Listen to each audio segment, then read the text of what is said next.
అనపర్తిలో కమలం వికసించబోతుందా? నల్లమిల్లి రామకృష్ణారెడ్డి ప్రభంజనం సృష్టించబోతున్నారా? సైకిల్ నుంచి కమలం గుర్తుకు మారిన నల్లమిల్లికి అనపర్తి ఓటర్లు మద్దతు ఉందా? అనపర్తి ప్రజలు గెలిపిస్తే మంత్రి పదవి ఖాయమా?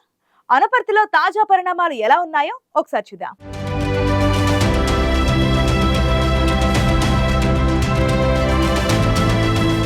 అగ్నికి ఆయువు తోడైనట్లు తూర్పుగోదావరి జిల్లా అనపర్తి నియోజకవర్గంలో బీజేపీ నేత నల్లమిల్లి రామకృష్ణారెడ్డి ఎన్నికల ప్రచారంలో దూసుకెళ్తున్నారు. కూటమి నేతగా నల్లమిల్లి ప్రచారానికి అనపర్తి ఓటర్లు బ్రహ్మరథం పడుతున్నారు. తెలుగుదేశం నేతగా అనపర్తి ఓటర్లకు నల్లమిల్లి కుటుంబం పరిచయం ఉంది. అయితే కూటమి తెరపైకి రావడం, మార్పులు చేర్పుల్లో భాగంగా నల్లమిల్లి రామకృష్ణారెడ్డిని బీజేపీలోకి వెళ్లేలా చేసింది. తొలుత ఈ సీటు బీజేపీకి ఇవ్వడంతో నల్లమిల్లి అనుచరులు దిగాలు చెందారు. అయ్యో అనుకున్నారు. ఇదే సమయంలో ప్రజాభిప్రాయ సేకరణ పేరుతో జనాల్లోకి వెళ్లారు నల్లమిల్లి. జనాల నుంచి అనూహ్య స్పందన కనిపించింది. అండగా ఉంటామని జనాలు నల్లమిల్లికి చెప్పడంతో కూటమి నేతలు కూడా పునరాలోచనలో పడ్డారు. వారి సూచనలతో బీజేపీలో చేరి అభ్యర్థిగా తెరపైకి వచ్చారు నల్లమిల్లి.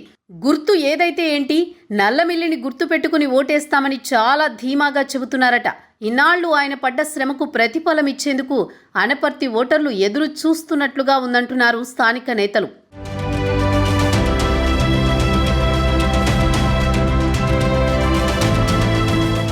రామకృష్ణారెడ్డి కష్టం వస్తే అనపర్తి నియోజకవర్గం మొత్తం ఆయనకు వెన్నుదనులా మారింది. టీడీపీ నేతలు ఒక నిచ్చెనలా మారి ఆయనకు బీజేపీ సీటు వచ్చేలా చేసి బరిలో దించారు. ఇప్పుడు ప్రచారంలో ఒక్క నల్లమిల్లి రామకృష్ణారెడ్డి కాదు, ఆయన భార్య, కొడుకు, కూతురు సైతం ఎన్నికల ప్రచారంలో ప్రజలతో మమేకమవుతున్నారు. బీజేపీ, టీడీపీ, జనసేన కేడర్ను కలుపుకొని ఎన్నికల ప్రచారంలో ముందుకు సాగుతున్నారు. అనపర్తిలో రామకృష్ణారెడ్డి గెలుపు ఎంత ముఖ్యమో చెబుతున్నారు వారంతా. సూపర్ 6 పథకాలను ప్రజల్లోకి తీసుకువెళ్లడంతో పాటే ఎమ్మెల్యే సత్తి సూర్యనారాయణ రెడ్డి అవినీతి చేశారని ఆరోపిస్తున్నారు. కూటమి ప్రభుత్వం వస్తే వైసీపీ సర్కార్ నిర్లక్ష్యం చేసిన రోడ్ల నిర్మాణం చేపట్టి అనపర్తిని అభివృద్ధి పథంలో నడిపిస్తామని హామీ ఇస్తున్నారు నల్లమిల్లి.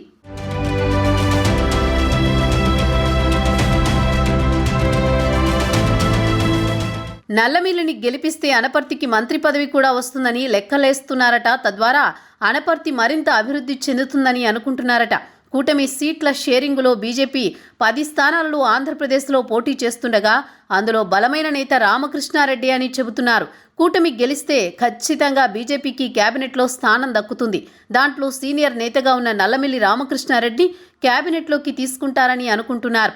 అలాగే రాజమండ్రి పార్లమెంటులో పురంధేశ్వరి గెలిస్తే కేంద్ర మంత్రిగా ఆమెకు చోటు దక్కే అవకాశం ఉంది. దీనిపైనే ఇప్పుడు నియోజకవర్గంలో పెద్దగా చర్చించుకుంటున్నారట. ఫలితంగా అనపర్తికి రాష్ట్ర నిధులతోనే కాకుండా కేంద్ర నిధులతోనూ మరింత అభివృద్ధి చేయొచ్చని చెప్పుకుంటున్నారు. మరి పోలింగ్ రోజున అనపర్తి ఓటర్లు ఎలాంటి తీర్పు ఇస్తారో చూడాలి.